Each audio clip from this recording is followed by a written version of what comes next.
Komik aktrisa Halima Ibragimova hayot bo'lganida bugun 46 yoshga to'lgan bo'lar edi. Uning opa-singillari tug'ilgan kuni munosabati bilan bir xonadonda yig'ilishdi hamda Halima uchun duoda bo'lishdi. Assalomu alaykum hurmatli tomoshabin. Kanalimizga xush kelibsiz. Video roliklarimiz ostida bir dona like hamda podpisatsiya tugmachasini bosib qo'yishni yodingizdan chiqarmang. Aktrisa Halima Ibragimova ijodidan ko'ra fe'l-atvori ko'plab muhokamalarga sabab bo'lardi desak mubolag'a bo'lmaydi. To'g'ri, aktrisa shirin suxan ayol emasdi, ammo adolatsizlik va nohaqlikka chidolmasdi. U sadoqatni qadrlaydigan, xiyonatni kechirmaydigan mard va tanti inson edi. Aktrisa Halima Ibragimova 1979-yili Ubaydulla hamda Munira Ibragimovalar oilasida 3-qiz farzand bo'lib dunyoga kelgan. Oilada o'g'il farzand bo'lmagani uchun 4 qizning bari uy ro'zg'or ishlariga usta qilib tarbiyalangan. Bolaligim juda ajoyib o'tgan. Rahmatli otamning mahalla kuyda hurmati baland edi. Ubaydulla akaning qiziman desam hamma tanirdi.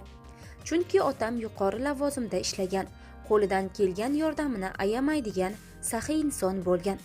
Onam esa 4 qizning tarbiyasi bilan band edi. Otam hamisha ko'nglimizga qarar, og'zimizdan chiqqanini muhayyo qilardi. Onam esa aksincha nihoyatda qattiqqo'l va hamma qizidan uy ishlarini qilishini talab qiladigan ayol edi. Otam kechasi ko'chada yurishimizni istamasdi. Soat 6 dan keyin hech kim ko'chaga chiqmasdi. Bolaligimda san'atga umuman qiziqish bo'lmagan. Prokuror bo'laman deb niyat qilardim. Shu sabab 3 marta huquqshunoslik kollejiga ham o'qishga topshirganman. Ammo qabul qilishmagan deydi aktrisa.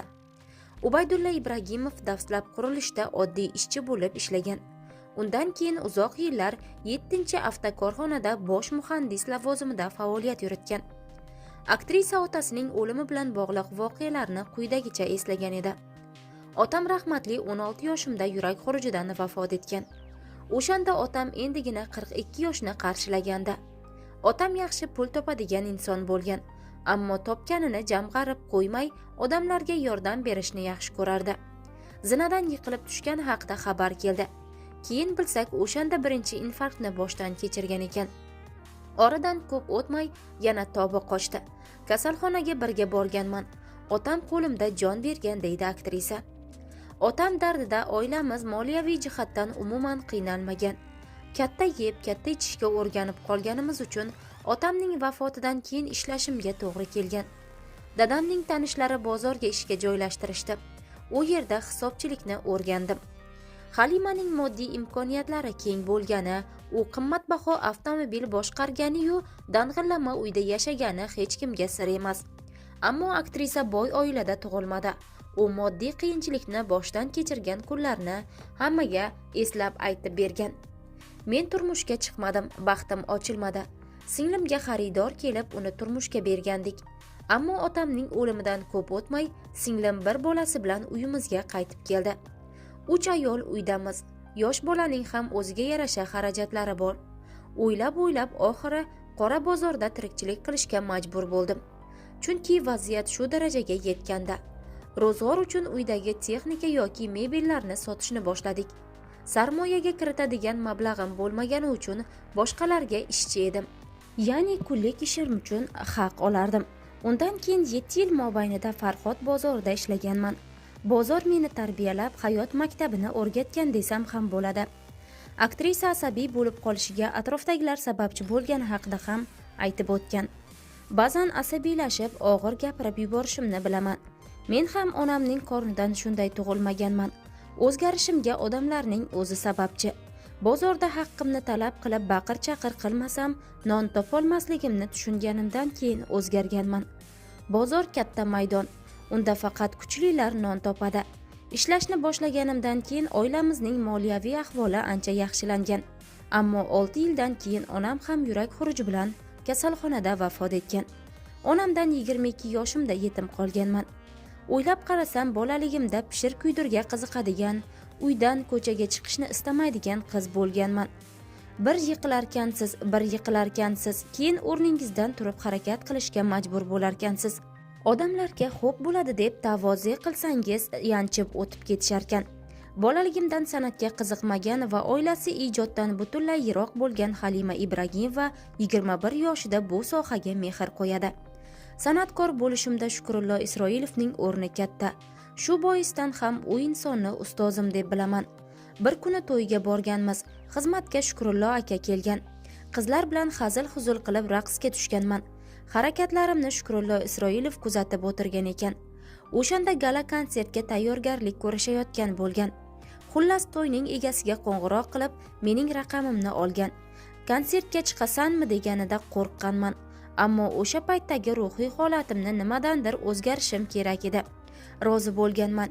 Eng qizig'i tomoshamiz barchaga manzur bo'lgan.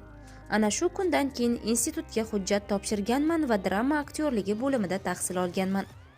Aktrisa onasining og'ir betobligi sabab turmushga chiqolmaganini va bir marta sovchi kutgani haqida kulib eslardi.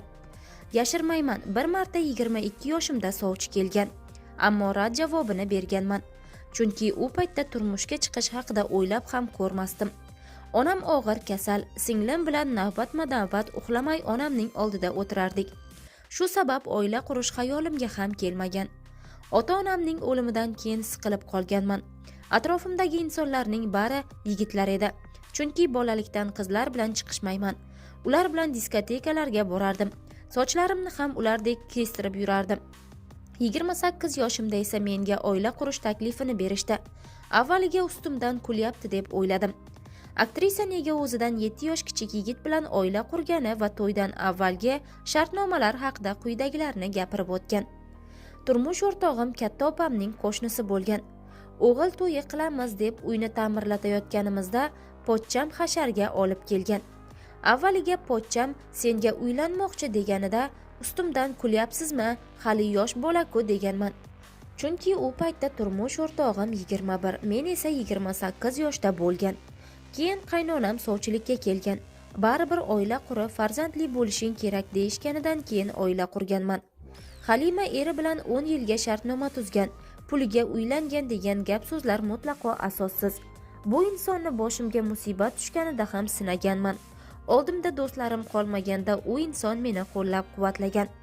Aktrisa o'z-o'zini turmushga bergani va uning fe'l-atvorini qaynona va qaynotasi qanday qabul qilgani haqida aytib o'tgan. 28 yoshimda o'zimni o'zgartirishim qiyin edi. Shu bois turmush o'rtog'imga borimcha qabul qila olasizmi deganman. Soxtalikni yomon ko'raman, atrofimdagilarga ko'ziga boshqa bo'lib ko'rina olmayman.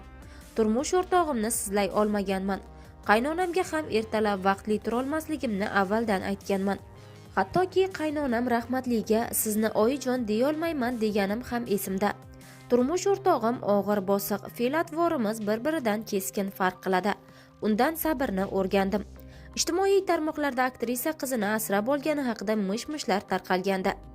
2 farzandimni ham o'zim dunyoga keltirganman. Bunga faqat shukrona keltiraman. Ammo haqiqatdan ham qiz farzand asrab olmoqchi bo'lganman. Uzoqroq qarindoshimiz 5-farzandiga homilador bo'lgan, eri esa qandaydir jinoyat sabab qamalib qolgan. Ayol 5 ta bola bilan ijara uyda yashardi. Xullas u bolani kimgadir berib, ishlash niyati borligini eshitib yordam qilmoqchi bo'lganman. Ayol ham erkak ham bolani berishga rozi bo'lgan. Bolani uyimga olib kelib, unga alohida xona tayyorlaganman. Enaga yollaganman. Mehrim tushib qolgan, uni haqiqatdan o'z bolamdek qabul qilganman. Ammo hamma hujjatlar tayyor bo'lganida er-xotin aynib qolishgan. O'ylab qarasam, ularning avvaldan bolani berish niyatlari bo'lmagan. Shunchaki biroz dam olmoqchi bo'lgan. Aktrisa jinoiy javobgarlikka tortilgani, ozodlikdan mahrum etilgani va vafot etgani haqidagi xabarlar 2013-yilning yashin tezligida tarqalgan. Aktrisa o'sha yili boshida qanday musibat tushganligini aytib o'tgan edi. Oilaviy tadbirkorlik bilan ham shug'ullanamiz. Opa-singillarimning faoliyati pul ayirboshlash bilan bog'liq bo'lgan. Xullas ular reydga tushib qolgan va hammasini tergovga olib ketishgan. Bu xabarni eshitganimda qo'rqib ketganman. Bolalarimni olib yashirinishga majbur bo'lganman. Men ota uyimda yashayman. Opalarim ham shu uyda ro'yxatda turishadi. Shu bois uyimizda tintuvlar bo'lgan. O'sha paytda kimning do'st ekanligini bilib olganmiz. Chunki ko'pchilik o'zidan itargan. Xuddi biz bilan aloqa qilsa, boshiga bir kulfat tushadigandek tutgan o'zini. Eng yomoni, mening o'lganim haqidagi xabarni opa-singillarim eshitganda shok holatiga tushgan. Oilamizda ayblanganlar bo'ldi, ammo men sudlanganim yo'q. Opa-singlim oilasi bag'riga qaytgunicha 11 ta bolaga qaraganman. Bolamning qachon qaytishadi, erta kelishadimi degan savollari dilimni har kuni xun qilar edi. Aktrisa ijtimoiy tarmoqdagi kuzatuvchilari bilan ko'p nizoga borishi va buning uchun bir nechta jazolangani haqida aytib o'tgan. Men ham odamman, menda ham ko'ngil bor. Ijtimoiy tarmoqlarda semiz deb shunchalik haqoratli so'zlar yozishadiki, chidab bo'lmaydi. Go'yoki men qomatimning qandayligini bilmayman. U menga gapirib beryapti. Tug'ilganimdan beri shu qomat bilan yashayman. Bizning oilada ozg'in insonning o'zi bo'lmagan. Keyin turmush o'rtog'im va bolalarimni haqoratlab yozishlariga chidolmayman. Mard bo'lsa yuzimga gapirsin. Halima Ibragimova yetimlikda ulg'ayib juda ko'p qiyinchiliklarni boshidan kechirgan. U intervyularning birida farzandlarini qabristonga ko'p olib borishi, o'lim haqligini his qilishi haqida gapirgan edi. O'lim haq, har birimiz bir kun bu dunyoni tark etamiz. Faqat yaratgandan erta jonimni olma deb so'rayman. Qariganimda nabiralar boqishni, ularga mehr berishni istayman degan edi marhuma so'nggi intervyusida. Halima Ibragimova o'tgan yili vafot etdi. Ammo uning xotirasi hamon o'z muxlislari qalbida mangu yashamoqda. Uning suratlari hamda siyrati hamon o'z muxlislari ko'z oldida.